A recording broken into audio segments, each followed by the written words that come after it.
Buenas noches, bienvenidos al banquillo, gracias por estar con nosotros. Hoy vamos a revisar el tema de la Empresa Nacional de Energía Eléctrica y el abastecimiento que en este momento presenta dificultades para los abonados. Estamos bajo emergencia. La propia presidenta de la República ha reconocido públicamente que es momento de unir esfuerzos, de que tanto el Estado como el sector privado se unan para ver cómo se soluciona una crisis que nos va a pasar factura en los próximos meses. Bueno, ya nos está pasando factura, es la realidad, porque estamos con racionamientos. Hay corte ya en varios sitios del país. En las últimas horas se ha visitado la ciudad de San Pedro Sula, es donde está la mayor demanda del país, en el Valle de Sula,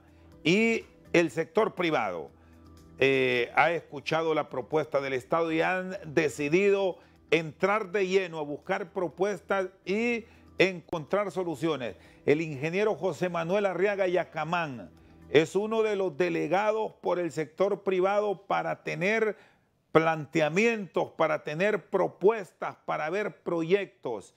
En principio, ¿qué debe esperar la población hondureña? Ingeniero, buenas noches, qué gusto saludarlo. Buenas noches, Rosendo, a usted y a su auditorio. Gracias por invitarme a este prestigioso programa donde se ven los problemas más grandes del país y sobre todo verlos con una actitud propositiva.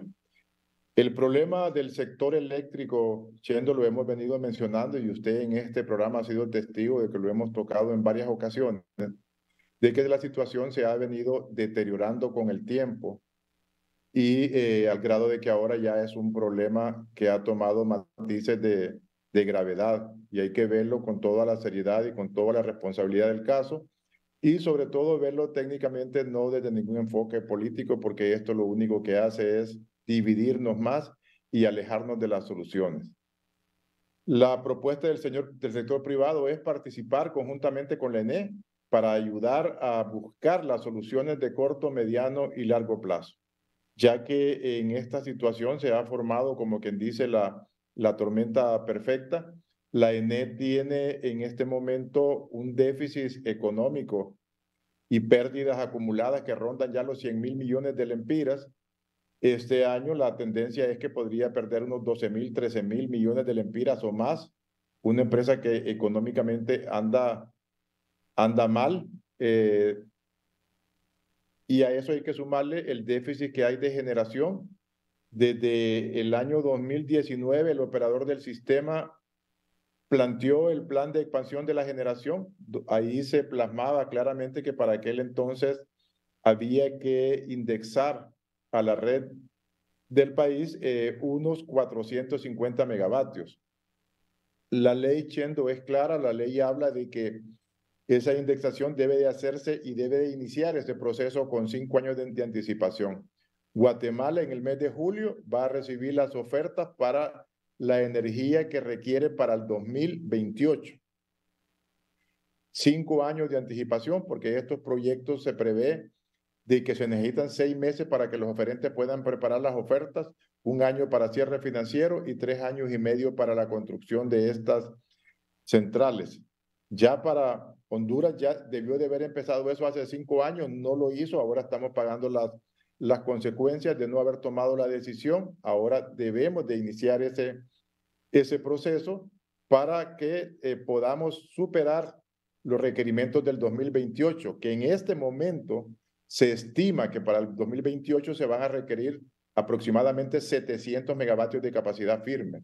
Eso es lo que el Centro Nacional de Despacho está proyectando para el año 2028 y que debemos ya de empezar a prepararnos como medida de largo plazo. Pero eso no es todo el problema. Usted puede ver de que aquí en el norte del país, especialmente San Pedro Sula, aquí en el área metropolitana del Valle de Sula se consumen más de 700 megavatios y lo cual hace que, como no ha habido inversión en transmisión y en distribución, de acuerdo a los requerimientos de la red, usted puede ver de que muchos de estos racionamientos se hacen por falta de capacidad en las líneas de transmisión, especialmente de las líneas que vienen de Progreso a San Pedro Sula Sur. Entonces, una buena parte se raciona también por problemas de transmisión, la otra parte se raciona también por problemas de distribución, porque ambos sectores están prácticamente llegaron al máximo de su capacidad. Hay subestaciones que sus transformadores operan al 105% de su capacidad y son transformadores que fueron comprados hace 25 o 35 años y se está acortando la vida útil de esos equipos por el exceso de calor y por el exceso de demanda que no es la que para la cual fue diseñado. Y a Entonces acá en San corto Pedro Sula es plazo, donde se tiene. sí, y a corto plazo, ingeniero, porque aquí estamos claros que erramos en el tema planificación y que fue de años atrás, me dice, pero la realidad actual, porque habrá que enfrentarla, porque esto es sí o sí. ¿Cómo resolverle este problema que ya me dijo usted? Pasa el Valle de Sula, donde tienen una demanda de 700 megas, que Honduras como tal los puede tener disponibles, porque entiendo que hay 2.800 megas como potencia instalada, pero disponemos de 1.600, 1.700, pero de nada sirve tenerlo si en un despacho corto de una generación hidroeléctrica, eólica, qué sé yo, a un control de despacho, ahí estamos perdiendo por no tener líneas de transmisión nuevas. Entonces, ¿cómo resolverle este problema al abonado que entienda que no le van a cortar la luz o que no va a haber apagón? Porque esto es lo que le preocupa al de una zona residencial, de una zona humilde, y no digamos al gran inversionista. Claro, Chendo, y eso usted puede ver que la ENE tiene anclado el desarrollo del país. Aquí no hay nueva inversión y no porque no hay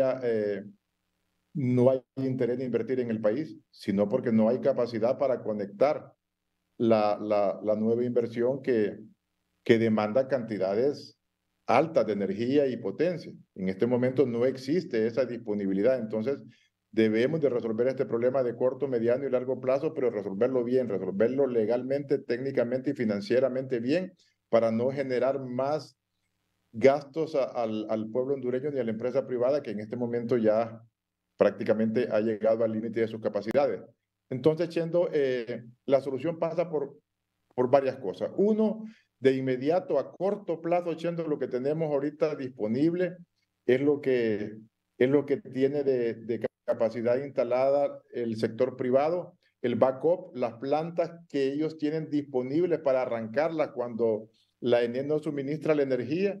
Entonces, la primera propuesta es hacer el inventario de esa totalidad de plantas de backup que tiene el sector privado, ver si ahí podemos tener algunos 50, 100 megavatios para que puedan ellos generar para su propio consumo y luego la ENE, una vez pasada la crisis, cuando haya disponibilidad, entonces devolver ese sobrecosto en energía para que en el menor tiempo posible podamos tener esa energía disponible y especialmente aquí en la costa norte y en el litoral atlántico, que es donde se presentan los problemas más graves por problemas de transmisión y por problemas de distribución.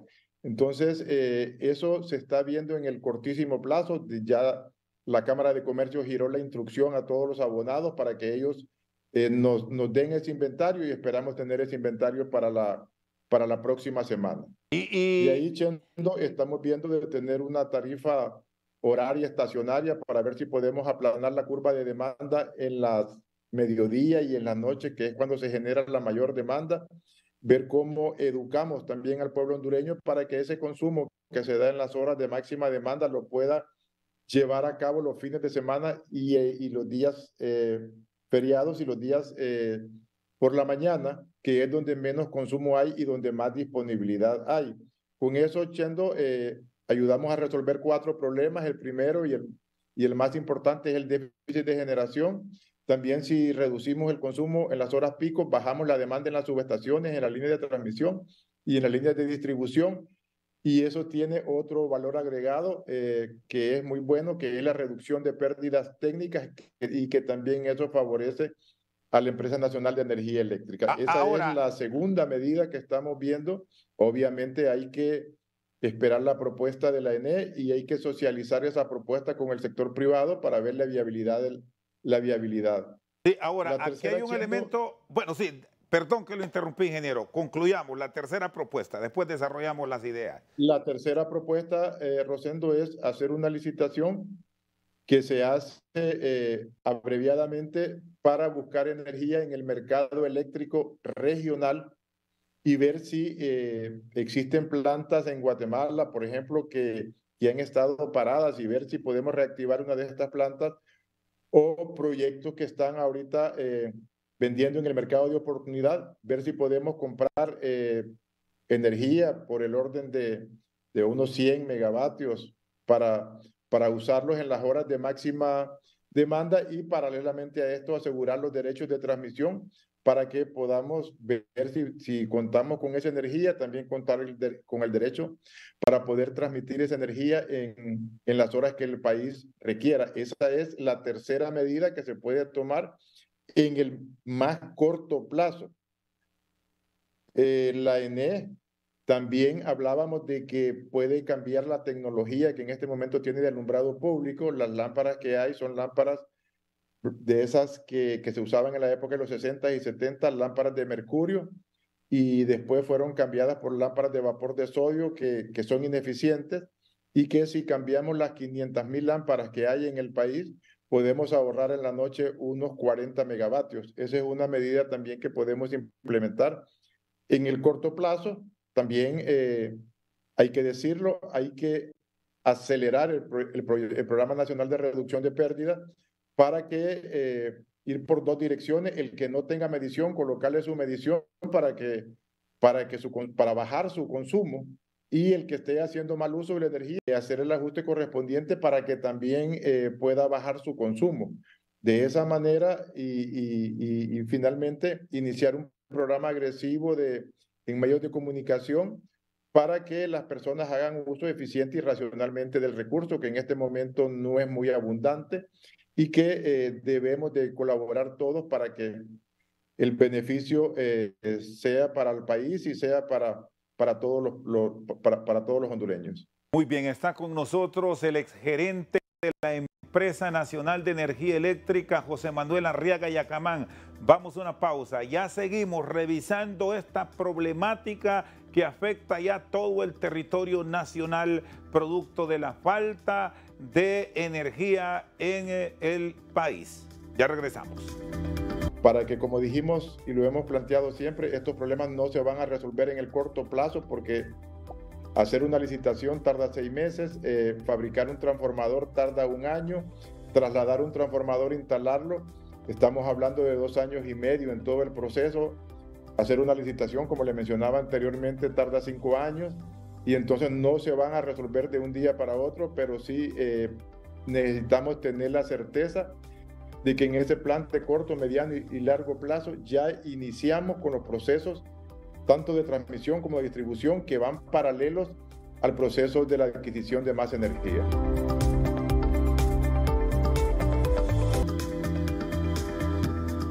Seguimos al banquillo, está con nosotros esta noche el ingeniero Manuel Arriaga Yacamán. Voy a hacerle varios planteamientos y usted, que es el especialista, es uno de los hombres que mejor conoce la situación de la energía en nuestro país, me los desarrolla.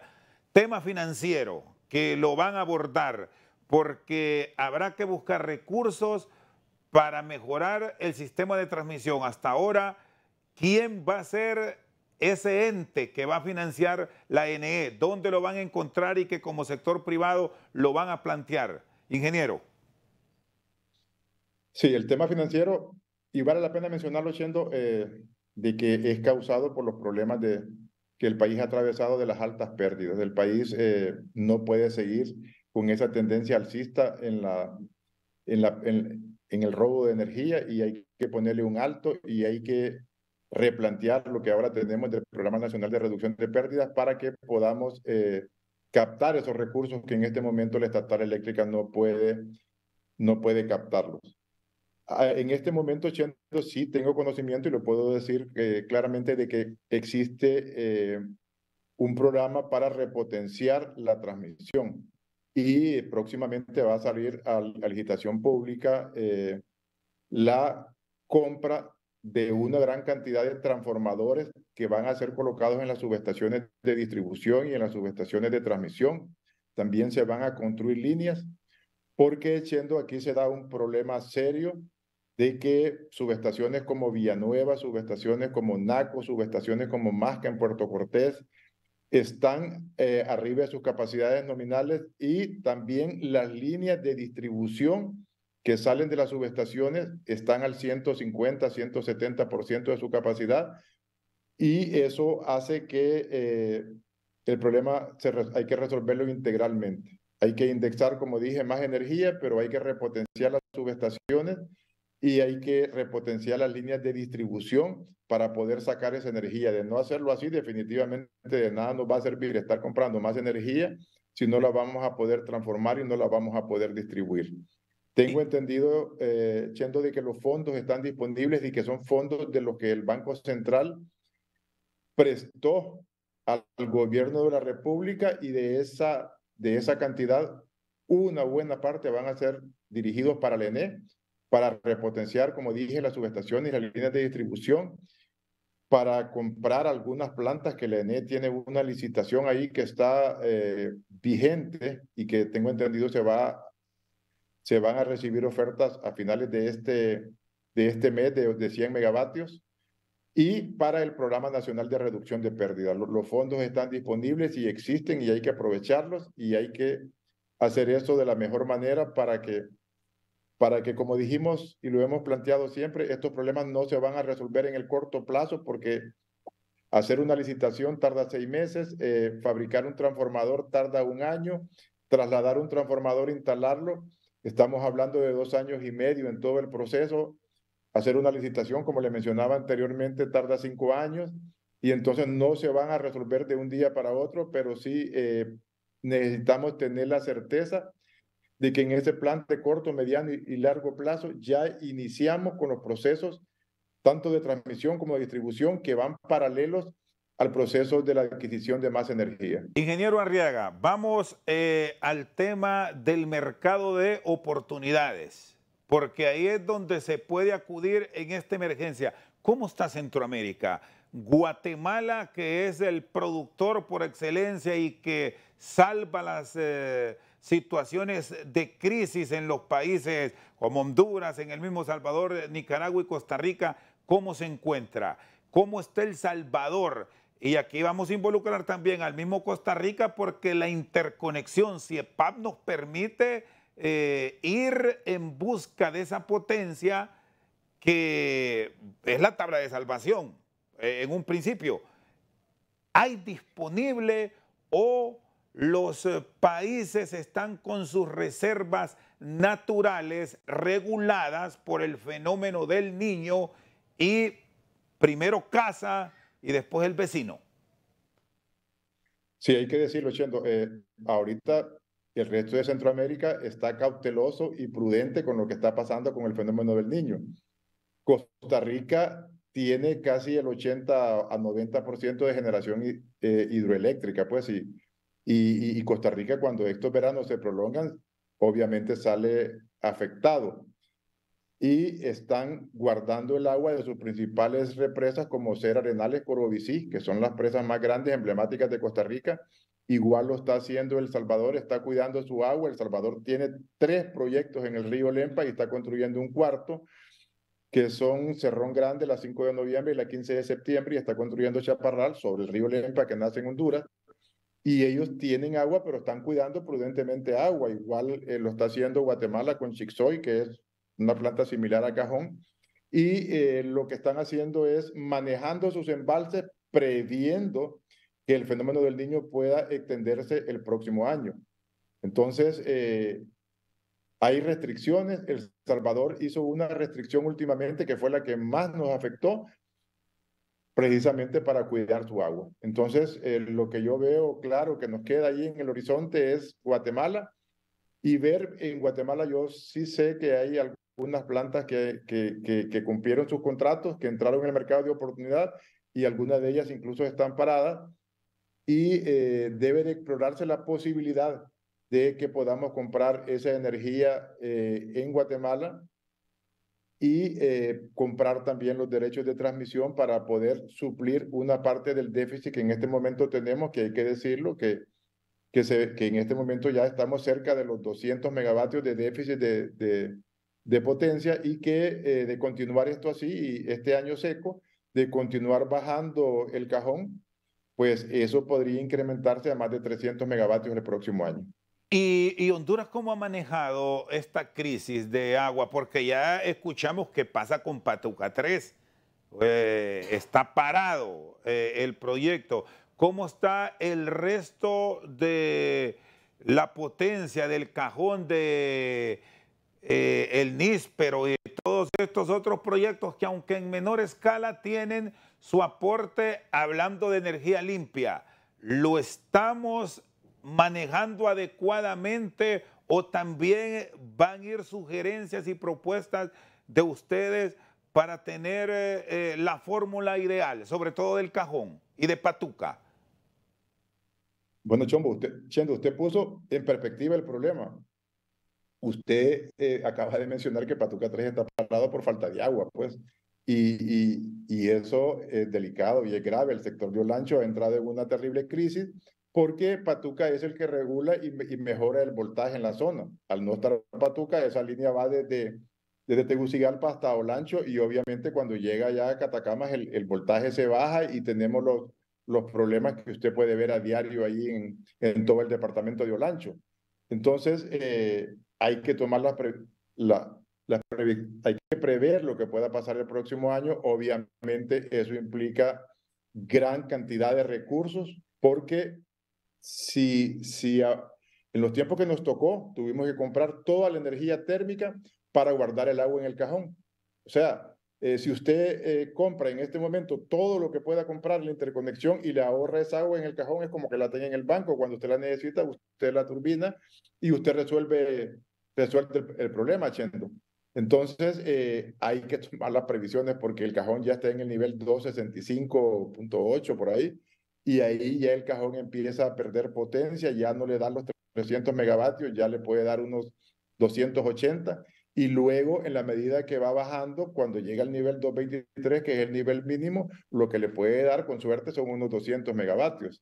Entonces hay que tomar esas previsiones con los dos embalses más importantes que son Cajón y Lago de Yohoa. Y de ello está claro el ministro de Energía, Eric, le plantearon eso ustedes a Eric Tejada, ingeniero. ¿Se va a hacer eso o vamos a seguir utilizando al máximo lo que nos genera el cajón con el nivel actual para no entrar en más déficit? Que ya me dice que es de 200, pero al paso que vamos, si no hay medidas de apoyo de los países vecinos y del sector privado, esto en septiembre pueden ser 300 y quizás a finales de año, y ojo que esto no es generar alarma, es más bien hacer conciencia que debemos tener claro que habrá que ahorrar. Pueden ser 400 en el 2024. Y es que todo va a depender siendo de la hidrología. Vamos a tener hoy a las 2 de la tarde la primera reunión con la ENE, la comisión que se nombró, y una de las cosas que yo voy a proponer es que se le pida a Meteorología que dé un informe cuáles son las proyecciones para este año y el otro, porque en estos casos se trabaja con modelos, con proyecciones, y hay que ver qué es lo que ellos están previendo y tener una fuente oficial documentada que nos pueda orientar para tomar las medidas, porque como usted puede ver, ya están anunciando que oficialmente el fenómeno del Niño está presente y que puede ser este año y el próximo año. Eso, Chendo, nos obliga aún más a tomar las medidas más drásticas y más importantes, como lo está haciendo el resto de Centroamérica, que están ahorrando su agua para ver lo que el futuro nos pueda deparar con este fenómeno del Niño. Se habló que una alternativa, y así se planteó por parte de especialistas, a corto plazo también es el tema de las barcazas. Este es un proyecto que ya en su momento se trajo a nuestro país como una opción. ¿Qué piensa de esto? ¿Es una ruta a considerar o no? Ahí entramos ya, Chendo, perdón, en lo que es la segunda fase, que es la de mediano plazo. Ahí en el mediano plazo están las barcazas y las maquinitas, aquellas que colocamos en la crisis anterior. Usted se debe de acordar que se colocaron en las subestaciones, aquí en San Pedro Sula, en La Puerta, en Bermejo, hay en Ceiba térmica. Y esas maquinitas son maquinitas que ya traen su transformador y que pueden entrar en 34.5 o en 13.8, que eso implica que puede entrar directamente a la red de distribución sin pasar por los transformadores de las subestaciones. Eso ayudaría mucho porque le bajamos también carga a algunas subestaciones que están totalmente a su máxima capacidad, y ayudaría en sectores, por ejemplo, como el sector del Paraíso. El sector del Paraíso está entrando en una crisis porque el nivel de voltaje, igual que en Olancho, esa línea del Paraíso va desde Tegucigalpa, pasando por el Zamorano hasta hasta el Paraíso. Entonces ahí el voltaje se cae y ahí lo que necesita usted es generación.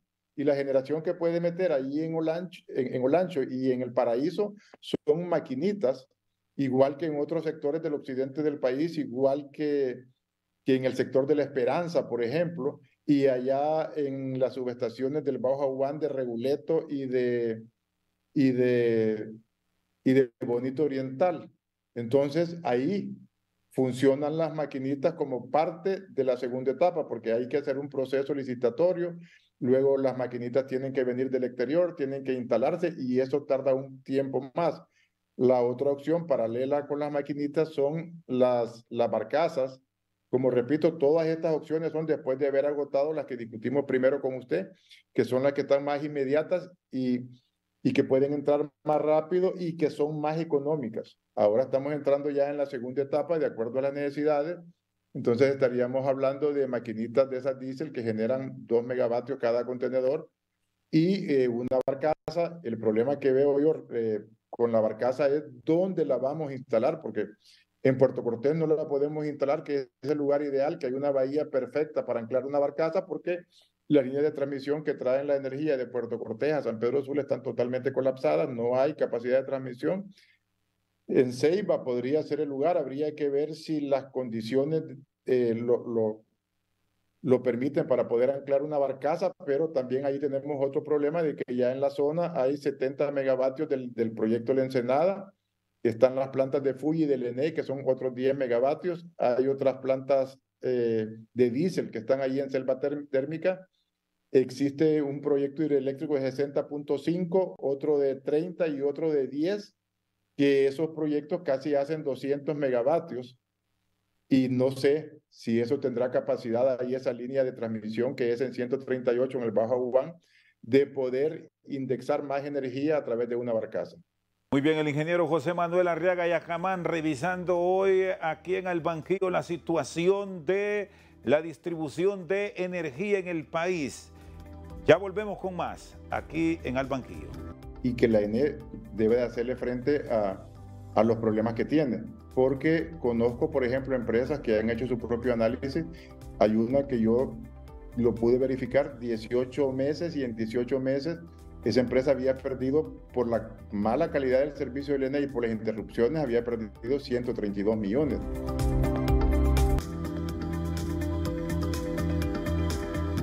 Seguimos al banquillo, está con nosotros el ingeniero José Manuel Arriaga Yacamán. Bueno, hay racionamientos o hay suspensión de energía en horas pico. Conozco el horario de 6 a 10 de la noche, hay otro en horas del mediodía. ¿Cuál es el punto que se dispara el consumo durante la luz de día? Que habrá que tener cuidado también, ingeniero, cómo debe manejarlo el operador del sistema para no generar tanta incertidumbre, porque aquí en muchas viviendas no solo es el momento que no llegó el fluido, sino la pérdida que tienen de muchos productos que son perecederos. Y a eso sumamos otro elemento que quiero su análisis. Cuando llegue el recibo, si por esas circunstancias de la vida es la revisión trimestral de la Comisión Reguladora de Energía Eléctrica, ese aumento no lo detiene nadie. No han tenido energía y el recibo se llega puntual y más alto. Sus puntos de vista, ingeniero Arriaga Yacamán. Chendo, mire, yo creo que ya se rompió el hielo, pues yo creo que ya la ENE fue sincera y nos dijo lo que todos sabíamos, pues, lo que está pasando en Honduras en este momento, y que tenemos un déficit y que tenemos racionamiento. Entonces yo creo que lo más correcto y lo más prudente es que ellos puedan dar un calendario y le puedan dar a usted un horario y le digan, mire, yo sé que ellos tienen su plan de desconexión, eso lo maneja el Centro Nacional del Despacho. Ellos le dicen, si se presenta un problema en la mañana, salen estos circuitos. Se presenta un problema a mediodía, salen estos circuitos. Y si se presenta un problema en la tarde-noche, salen estos circuitos. Entonces ellos ya tienen ese calendario. Entonces, para mí, yo respetuosamente le sugiero que lo hagan público para que usted sepa en su casa a qué horas no va a haber energía. Y así usted desconecta sus aparatos para que no tenga esas interrupciones bruscas y tenga problemas con sus aparatos y su equipo, porque a todo el mundo le pasa, todo el mundo ha tenido problemas de ese tipo por las súbitas entradas y salidas del servicio eléctrico. Entonces, lo mejor es que le digamos al pueblo hondureño, miren, ustedes van a tener este racionamiento a tales horas. Si el racionamiento no se presenta, gracias a Dios, pues no hubo el problema y usted queda contento porque lo programaron y no se lo hicieron.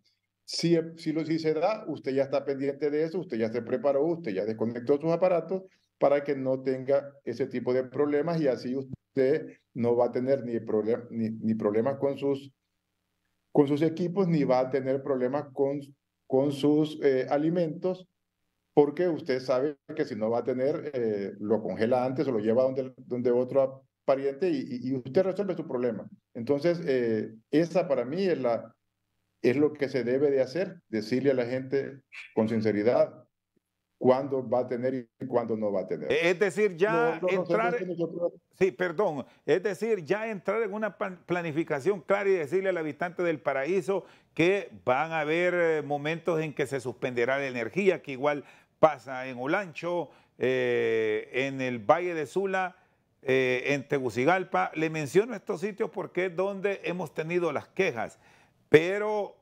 la problemática es para todo el país, es así, que el ODS puede desconectar Santa Bárbara para suplir Danlí y puede desconectar Lempira para suplir Ocotepeque, qué sé yo. Así se trabaja en esa área o cómo es el funcionamiento, ingeniero, explíquenos. Así es, se hace rotativamente, ¿verdad? O sea, para que no le toque todos los días a la misma hora a usted, ¿verdad? Sino que se programan los circuitos. Hay 292 circuitos y entonces se hace una programación semanal de las horas y los días que cada quien va a tener su propia interrupción. Entonces ahí, en guerra avisada, no hay muertos, pues. Entonces, Chendo, hay lugares que sí se maneja así, pero hay lugares, por ejemplo, y yo sé que a usted le interesa mucho el Paraíso. En el Paraíso el problema se da básicamente en las horas de la noche. ¿Por qué? Por bajo nivel de voltaje. Entonces, aunque aún en los días que no hay déficit y que no se raciona, en departamentos como el Paraíso o en departamentos como Lancho, que en este momento no está Patuca 3 generando, entonces independientemente de que se tenga la energía completa, a esos departamentos siempre se les va a quitar la energía por bajo voltaje, igual que en algunos sectores del Bajo Aguán, que están allá en la cola del circuito. El circuito, esa línea de transmisión del Bajo Aguán van desde Progreso hasta llegar a Trujillo, y es una línea radial. Como le decía, la del Paraíso va desde Tegucigalpa, pasando por Zamorano hasta el Paraíso. La de Olancho va desde Tegucigalpa hasta Catacama. Entonces son líneas de 69, esas dos últimas, que cuando llega al final del circuito ya usted el voltaje es tan bajo que la luz se le está apagando y encendiendo, y entonces antes de colapsar, la ENE lo que hace es programar el corte. Entonces hay que diferenciar las dos cosas. Unos que ya están con problemas de voltaje, que eso los van a seguir teniendo, y los otros que entran parte de un racionamiento por falta de energía. Y debe responder la estatal eléctrica en medio de esta crisis, ellos como los administradores principales de suplir energía en el país, los costos de esas zonas residenciales donde ya usted me explicaba que muchas veces están viendo la televisión, están escuchando la radio, de pronto pueden estar en sus quehaceres de hogar. Y como tienen conectados los equipos, esos cambios bruscos de voltaje les queman o les funden los aparatos, para que lo entiendan de esa forma.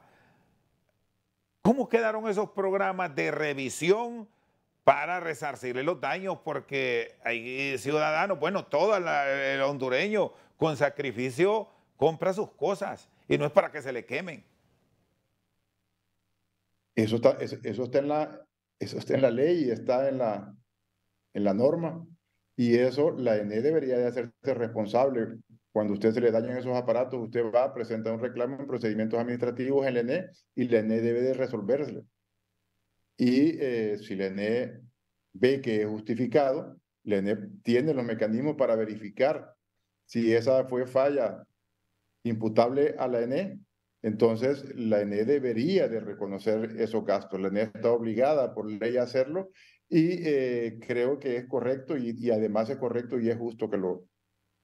Y este debe ser un procedimiento expedito, ingeniero, o cómo se debe trabajar, qué sugerencias van a presentar ustedes, porque, bueno, yo le ponía el ejemplo de la parte residencial, pero igual pasa con la gran industria, de donde hay maquinaria trabajando de costos millonarios, pero lo que hemos encontrado de quejas del abonado de bajo consumo, es que cuando llega a hacer estos reclamos, quiere que presente tal vez de un aparato de hace 6 años atrás, una factura y todos los detalles de la compra. Y ya sabemos que esto para un hondureño es un tema bastante complicado. No somos ordenados. Hay que tener ese reconocimiento. Claro que gran parte de nosotros tenemos ese pecado, tenemos ese defecto. No hay disciplina. Sí, yo creo que, como repito, que nadie se aproveche, y que la ENE debe de hacerle frente a los problemas que tiene. Porque conozco, por ejemplo, empresas que han hecho su propio análisis. Hay una que yo lo pude verificar, 18 meses, y en 18 meses esa empresa había perdido, por la mala calidad del servicio de la ENE y por las interrupciones, había perdido 132 millones. Eso es en el caso de la gran industria. Pero en el caso de los hogares también es igual, pues.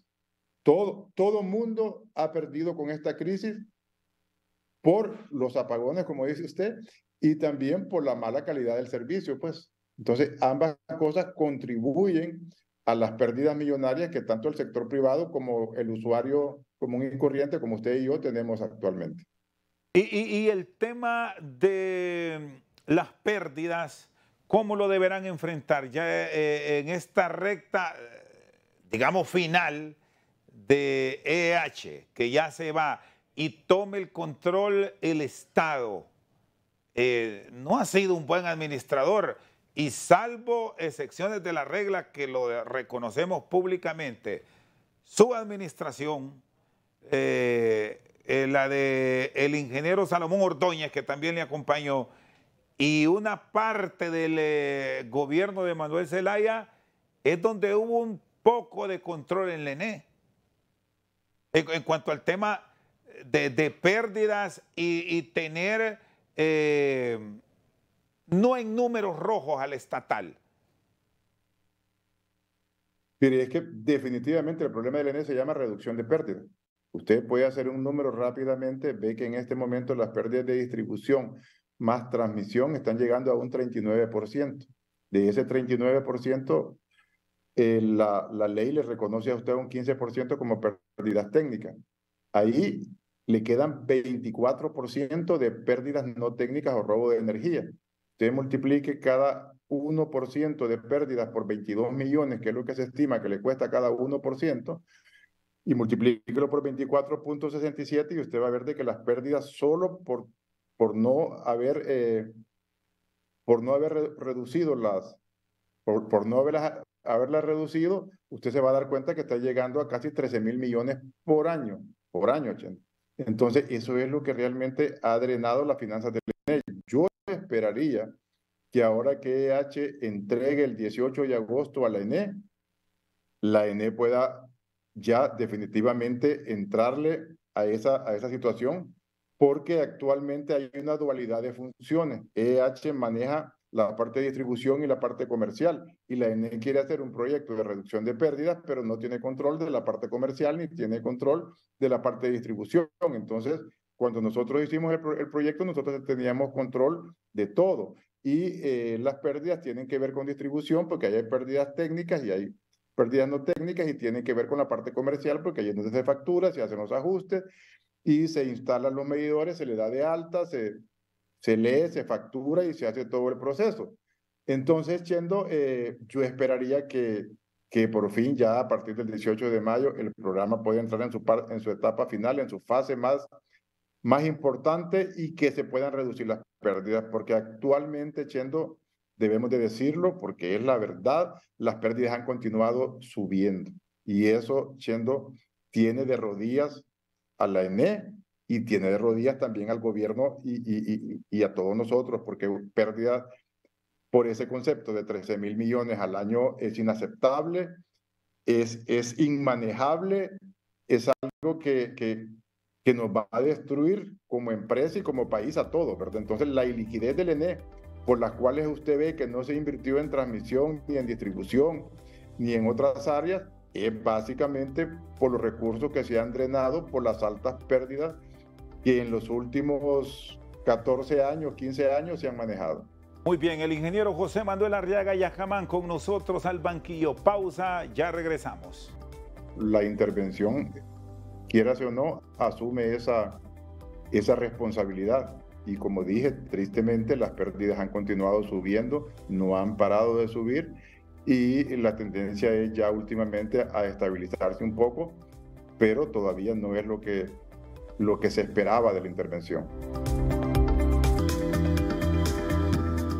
Seguimos al banquillo con el ingeniero Manuel Arriaga Yajamán. Bueno, en agosto se va ya EH, en este momento está intervenida, y la responsabilidad de reducir pérdidas de los últimos meses ha sido del ENE, entiéndase Estado, y me dice que han crecido. ¿Qué va a pasar después del 18? ¿Quién deberá asumir esta responsabilidad, pero de una forma clara, para reducir pérdidas? Porque con estos 13,000 millones que está reportando anualmente la NE de pérdidas, ya nadie, no habrá acreedor en el mundo que quiera poner recursos en la estatal eléctrica, ingeniero. De acuerdo, Chendo. Mire, para mí, y yo sí quisiera mencionarlo acá, de que fue un error haber intervenido EH, porque entonces con esa intervención usted le está quitando la responsabilidad que por ley ellos tenían y por contrato ellos tenían. Entonces ahora la intervención, quieras o no, asume esa responsabilidad. Y como dije, tristemente las pérdidas han continuado subiendo, no han parado de subir, y la tendencia es ya últimamente a estabilizarse un poco, pero todavía no es lo que se esperaba de la intervención. Entonces, Chendo, yo esperaría que una vez que ellos salgan y que la ENE asuma todas las funciones comerciales de distribución y del programa de reducción de pérdidas, yo esperaría que las pérdidas bajen, porque la ENE tiene los recursos esta administración cuenta con la mayor cantidad de recursos históricamente para reducir las pérdidas. Ninguna administración tuvo la cantidad de recursos que se le han asignado a la empresa para reducir las pérdidas. Entonces, yo sí esperaría de que a partir de agosto veamos el cambio y que veamos cómo las pérdidas empiezan a reducir sustancialmente, por lo menos un 4% por cada año. Sí, bajar un punto, ¿cuánto representa en el universo actual de pérdida del ENE? Con este costo de la energía promedio y todo, anda ahí por 22 millones de dólares. Cada 1% que usted reduce. Sí, y se ha logrado identificar, o por lo menos con los conocimientos ahora, ingeniero, que la tecnología nos dice de forma casi precisa dónde es que está el problema de hurto, dónde es que está el problema de una línea de transmisión que está a punto de reventarse, etcétera, etcétera. ¿Tiene esas capacidades instaladas la ENE o estamos con dificultades para ello? Sí, la ENE no la tiene, EH sí la tiene, Chendo, porque EH tiene en este momento un sistema SCADA donde en ese sistema se puede ver prácticamente que el 40% de la energía pasa por ese sistema SCADA. Ahí usted puede ver prácticamente a esa cantidad de consumidores que, como dije, son 7.500 consumidores que consumen el 40% de la energía en el país. Ahí usted puede ver las alarmas y puede ver a quién hay que irle a hacer la revisión. Entonces, como usted dice, ahora la tecnología es fabulosa y ayuda a resolver el problema. En aquellos tiempos era electromecánica y había que andar con una escalera de casa en casa revisando cada medidor en cada colonia, en cada ciudad. Ahora con la tecnología es mucho más fácil.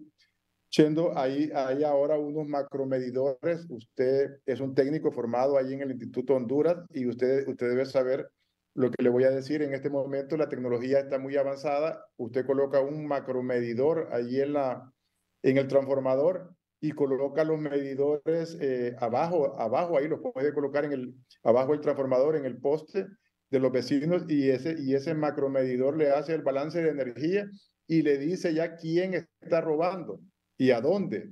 Y usted solo va a resolver el problema, pues. Entonces, con esa tecnología eficiente que hay ahora e inteligente, es mucho más fácil. Obviamente, depende también del factor humano, porque la tecnología por sí sola no va a resolver el problema, sino que se requiere que el factor humano también esté en la parte de la tecnología.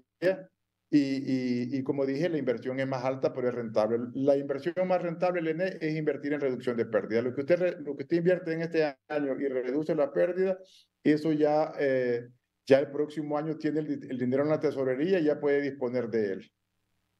Sí, cierro con usted, ingeniero, como parte del sector privado. ¿Qué le dicen a esos microempresarios, a esos emprendedores que dependen de esa conectividad, que no la van a encontrar más que en la NE, porque no tienen capacidades para pequeñas plantas de generación, ante lo que estamos viviendo cuando ya tenemos reporte de que al menos 30,000 empresas y negocios han sufrido ya por estos apagones?